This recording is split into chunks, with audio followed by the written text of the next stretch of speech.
உருட்டு.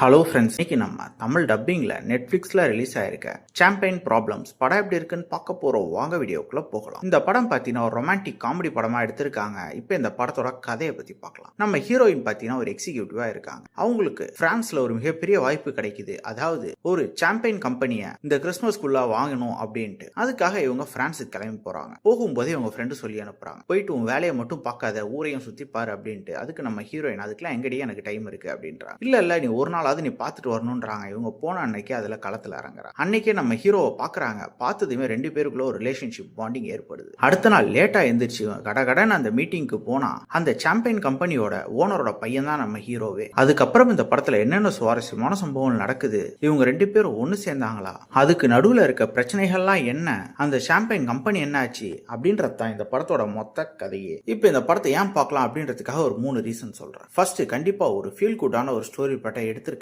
ஒரு romantic comedy ஜானர்ல. அடுத்து நம்ம ஹீரோயினோட பெர்ஃபார்மன்ஸ், அவங்க கேரக்டர் ரைட்டிங், அது மட்டும் இல்லாம நம்ம ஹீரோயின் நடுவில் இருக்க ரொமான்டிக் போர்ஷன்ஸ், லவ் போர்ஷன்ஸ், இதுக்காக பார்க்கலாம். அடுத்து பாத்தீங்கன்னா இவங்க மெயின்டைன் பண்ணிருக்க கலர் டோன், சினிமோட்டோகிராஃபியை பத்தி அல்டிமேட்டா பண்ணி கொடுத்திருக்காங்க. ஒரு கிறிஸ்மஸ் டைமுக்கு ஏத்த படமா இதை பிரசன்ட் பண்ணிருக்காங்க. இந்த படத்துல எதெல்லாம் இம்ப்ரூவ் பண்ணிருக்கலாம் அப்படின்ட்டு பாத்தீங்கன்னா, கண்டிப்பா படத்துல பெருசா எங்கேஜிங் ஃபேக்டர் எதுவுமே கிடையாது. நார்மலான லவ் போர்ஷன்ஸ் இருக்கு. அது இதுன்னு இருந்தாலும் ஏதாவது ஒரு கீ பாயிண்ட் தேவைப்படுது ஒரு படத்தை பார்க்கறதுக்கு, அது மிஸ் ஆகுது. ஒரு நல்ல கான்ஃபிளிக்ட் மிஸ் ஆகுதுன்னு கூட சொல்லலாம். அடுத்து படம் ரொம்ப ஸ்லோவா போகுது. என்ன கொஞ்சம் ஃபாஸ்டா எடுத்திருக்கலாம். ரொம்பவே ட்ராக் பண்ணி கொண்டு போறாங்க. நெக்ஸ்ட் பிரெடிக்டபிலிட்டி ஃபேக்டர் தான். படத்தோட ஆரம்பத்துல இது எண்ட் வரைக்குமே என்ன நடக்க போகுது அப்படின்றத நம்மள ஈஸியா ஜட்ஜ் பண்ணிட முடியும். மொத்தத்துல பாத்தீங்கன்னா இது ஒரு ஒன் டைம் வாட்சபிள் படம் தான். வேணும்னா ட்ரை பண்ணி பாருங்க. படத்துல அடல் கண்டென்ட் இருக்கு, ஸோ ஃபேமிலியோட ட்ரை பண்ணாது. இன்னொரு வீடியோல சந்திக்கலாம்.